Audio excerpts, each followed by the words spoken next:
It's not magic. But Arthur C. Clarke said any technology that's sufficiently advanced is indistinguishable from magic. I like that. Him as a futurist, right? Science fiction writer. So I sort of bastardize that and I say any technique that's sufficiently advanced is indistinguishable from magic.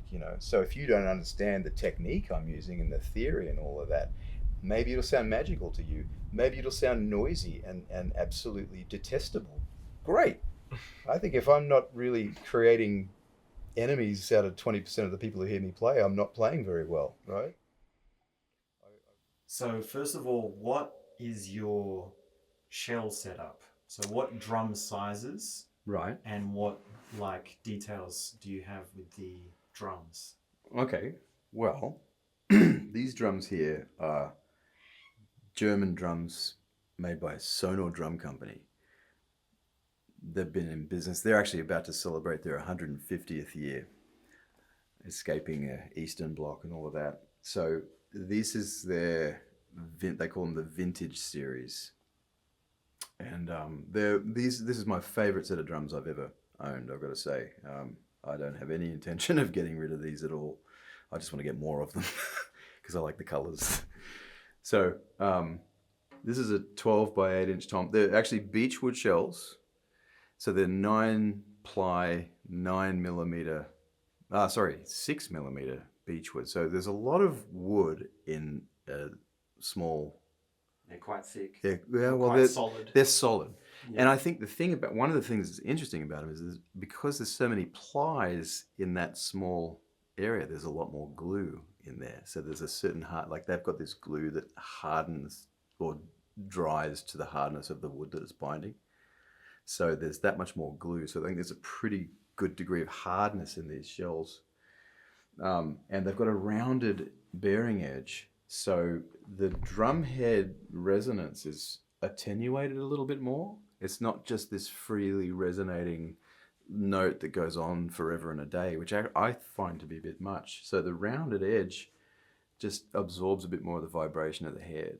And they've got these lovely inward flanged hoops. So it feels like a die-cast hoop, but it's actually just a flanged hoop. So normally the edge will flange outwards, but this, you can see it up here, like it flanges inward, right?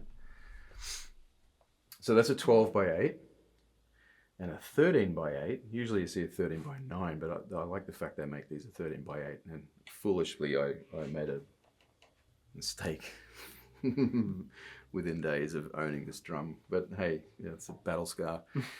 14 by 12, which is nice, a little bit shallower than a usual 14 by 14. And then 16 by 14 here. So the thicknesses of the shells are the same across the of the board. My bass drum here is a 20-inch diameter and a 14-inch depth. And I got my tom-toms mounted on it because I don't care to have the stands. That's why I had this on a stand and it fell over. I hate stand-mounted tom-toms. So no rack. No rack. No way. No how. No why. There's no hole in the front head. There's a tiny square of, like, you go to Spotlight and buy a roll of felt. And I've got this square of black or white felt in there that's just sort of floating. It's not necessarily touching any of the heads. So if I play the drum and I bounce the beater off, which I'll do now, plus I've got this like piece of felt between the pedal and the head. It's black, you can kind of see it there, sort of. And that just, I mean, I can take that out actually. So there's something maybe a little bit smaller than this on the inside, right? $5 from Spotlight. So not a full pillow. Not a full, like no some way, no. Drum sets. Yeah. I mean, I can do that. If I play a certain kind of music that needs that sound, I'll do it happily. But for me personally, when I'm just expressing myself, I want my bass drum to sound like this. You hear that? So it's almost like a concert bass drum. A lot of resonance. A lot of resonance, yeah. Boom, and so this doesn't actually make that much difference. As a matter of fact, the last few gigs I've been doing, I've been not putting this on the drum. But out of habit, I'll show you the difference. I don't know if you can hear it, but if I just wedge that between Not that much different because the front head's wide open as well. So they're both really loose as I can get them, basically. I've even cut out these little pieces of felt and put plastic washers in here so that I can have it be so loose that nothing's going to rattle. Yeah. You know what I mean? Because it comes with metal washers and no insulation. So if I have it as loose as I want it, it'll rattle. So that's quite nice. And well, I've also got the technique where I like to hear how much shorter that was when I bury the beater. Yeah, so you have that option of controlling it. Yeah, it's like two drums in one. So you can bounce it, whoa, and then you can control it. And actually, because I play acoustically so much, that's actually quite desirable because even if you put a microphone on the front head, which a lot of engineers who don't know what they're doing will complain about, and I don't care for it, I can control how present this drum is in a trio or in a big band. Like that will get me through a 10-part invention gig. I could also do a trio gig with it. But if I wanted to really open it up and be expressive and have it...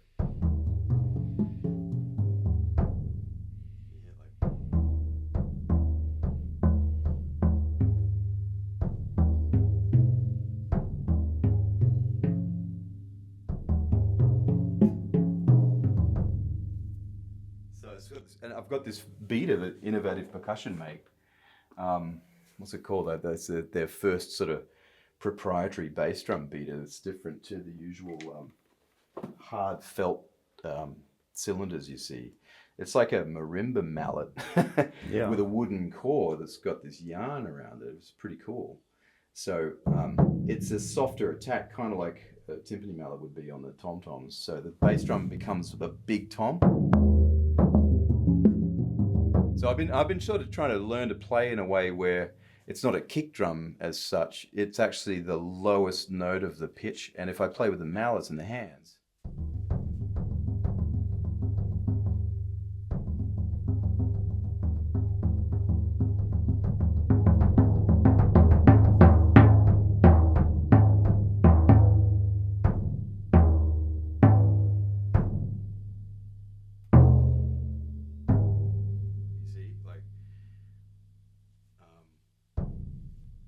I mean, you don't put a hole in the tom-tom and stuff a pillow in it.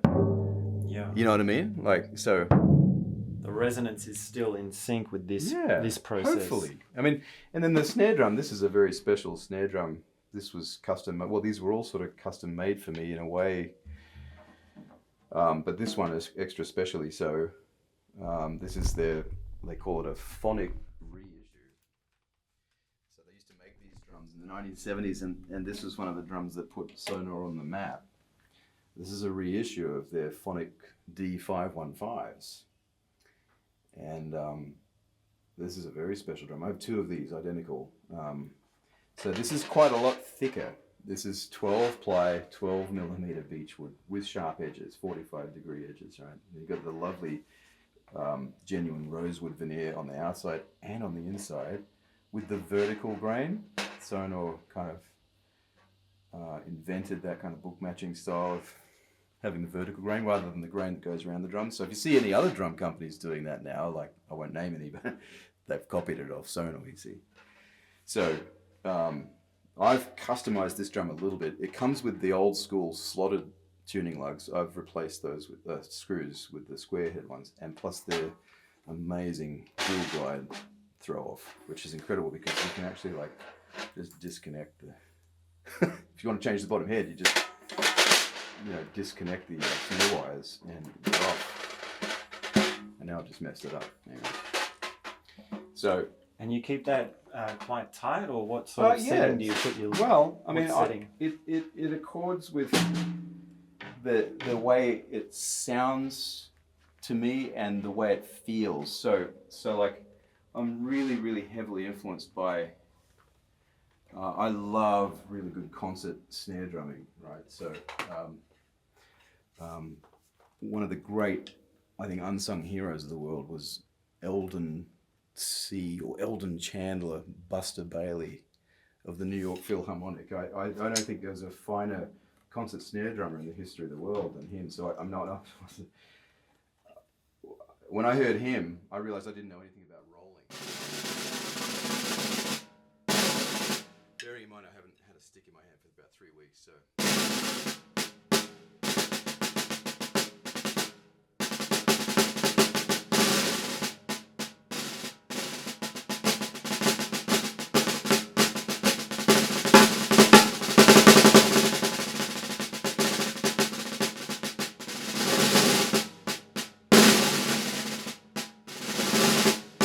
So I'm just trying to get that kind of shading and dynamic in there, you know. The rolls are very, it sounds awful today.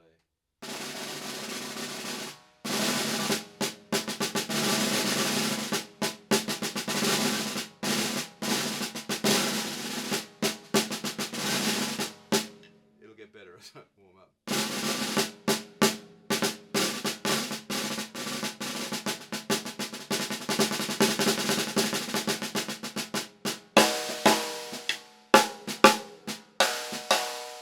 Different rim shots. It's got the die cast hoops.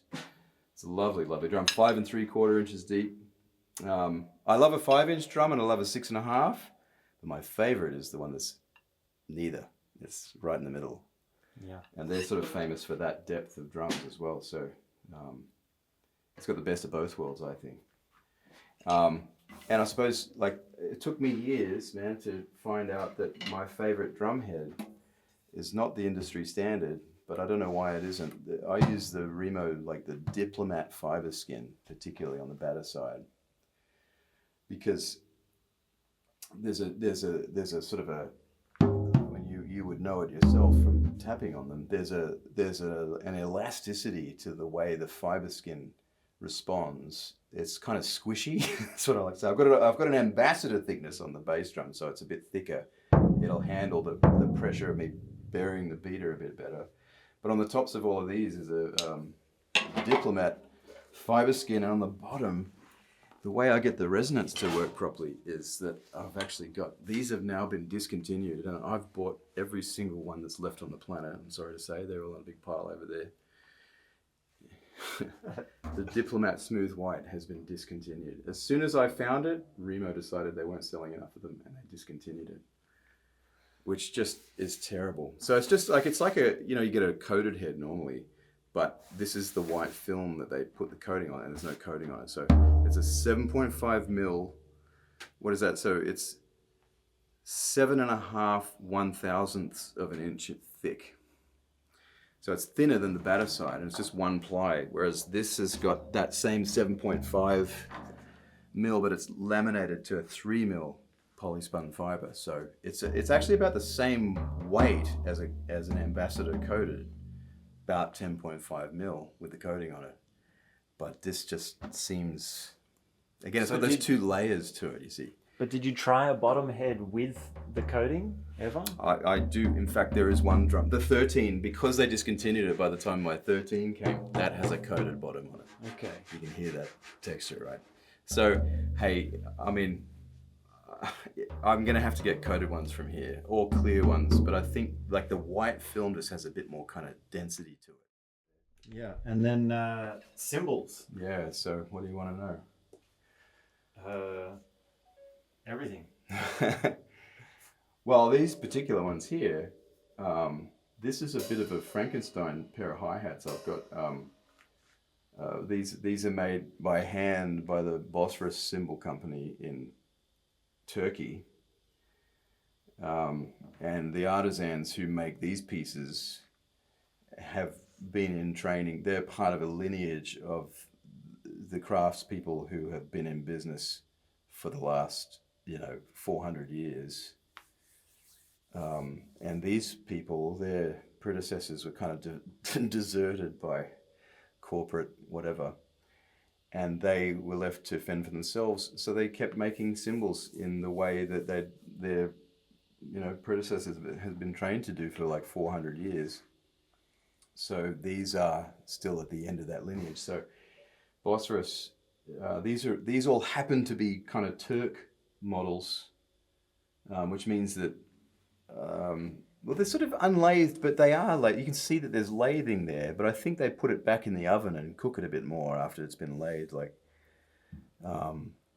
these are really quite thin. These are all paper thin crash cymbals. So there's like an 18-inch there on my right, and over here is a 20-inch. Paper thin, like there's about 1,500 grams, and this is like not even 1,200 grams. And over here we got a bit more rigid 21-inch ride cymbal. I can't remember what the weight is, but it's still pretty thin. And it was drilled for 6 rivets in the factory, but I've left only 2 of them in. So little brass rivets about 5/8 of an inch long. And I might actually get some new sticks out. These are a bit worn out. Yeah.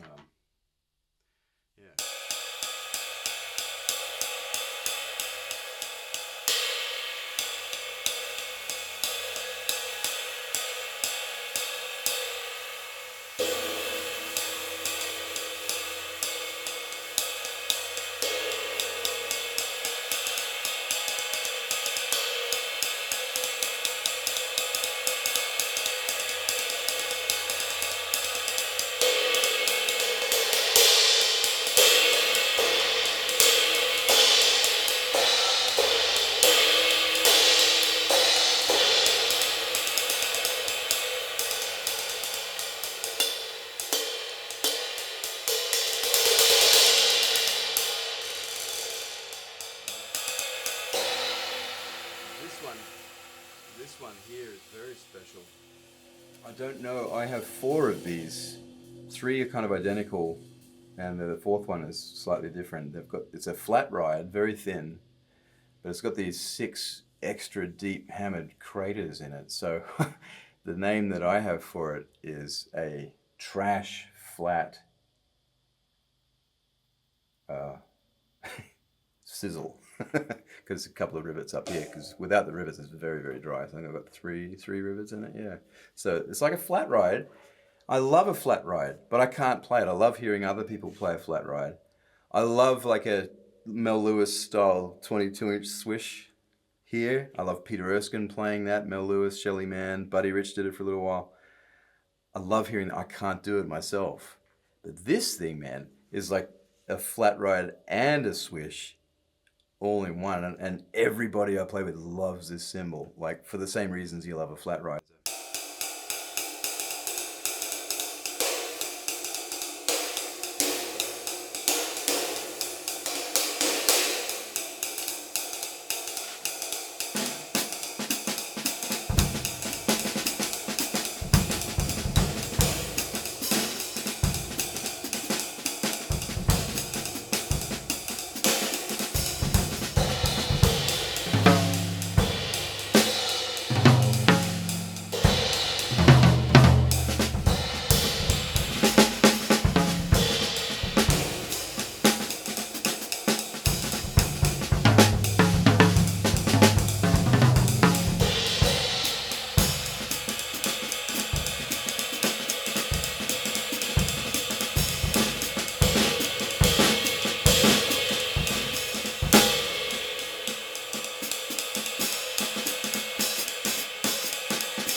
Nice little family, you know.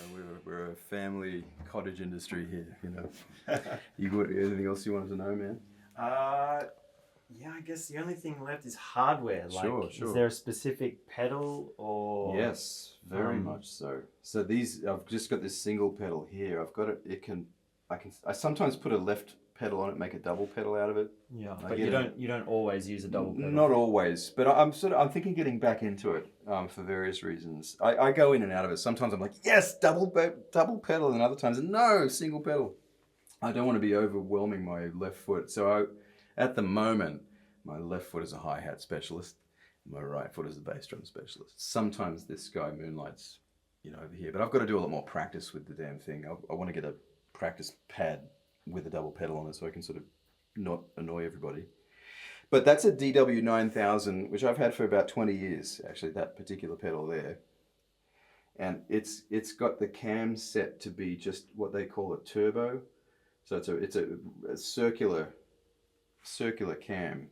It's not an accelerating cam, like it's not an eccentric shape. It doesn't accelerate the beater. It took me a long time to realize that the turbo setting is the one for me, because it's just a direct one-to-one ratio. Like when your foot goes down, the beater, you know, it's the same ratio of movement. So I find I feel more grounded with that, and the dynamics are more in control. I always felt I had the accelerator for a long time. I'm not dissing it. Some people really love it, but for me, I just was always on edge. Like I couldn't control my dynamics. Now, and something I've been practicing, I spent about 6 months just doing nothing but this, but like, there's a lot of mystique about the technique of feathering the bass drum. My understanding of it from people I've talked to about Mel Lewis and what have you, is that it's this, where you have that open drum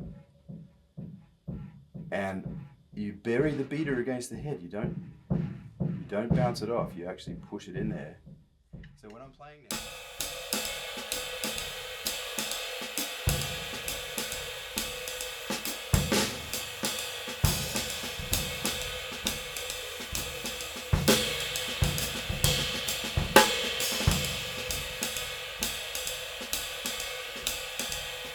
if I stop it,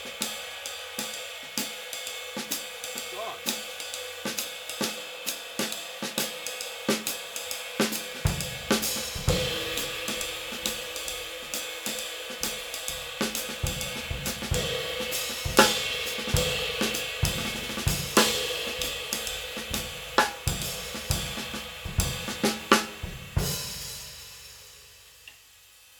I was agnostic about feathering the bass drum for the longest time until I realized you got to have the drums set up right. You got to have the right beater on there, and you got to have the right technique.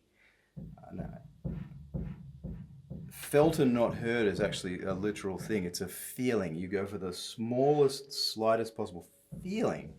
Get that beater moving only a couple of, like the smallest number of millimeters you possibly can. And you don't listen for it. Andrew Dickinson said it. When you listen for it, it's going to be too loud. He's right, you know. So I just go for a feeling. And I think the musicians I've been playing with the last few years since I've been doing this, they seem to appreciate more that being there than not. It seems more grounded and more groovy. Yeah, so there you go, man. That's how it is today. Wow. Come back tomorrow, it's all going to be different. Yeah. But yeah. Well, thanks very much. It's a juicy kit. You Pleasure, played it man. really well. Well, thank you, man. Thanks for coming over Yeah. and hanging out.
aspirations of fame and fortune and all of this, and you can still aspire to that, but like it's not actually.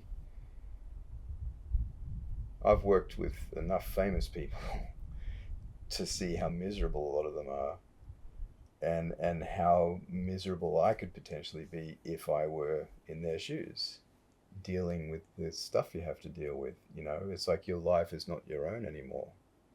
I would prefer very much not that. And you know, if you want to make money, you do things that make money. It's got nothing to do with your vocation or your art. Like you take care of business there. I loved it. I loved being in the school band. I loved it. Gave me a sense of community when I had trouble connecting socially as a kid, getting picked on, hiding at parties because it was overwhelming for me, and not wanting to go to parties, not wanting to hang out at people's houses. But when there was a musical connection, that gave me a sense of purpose and community.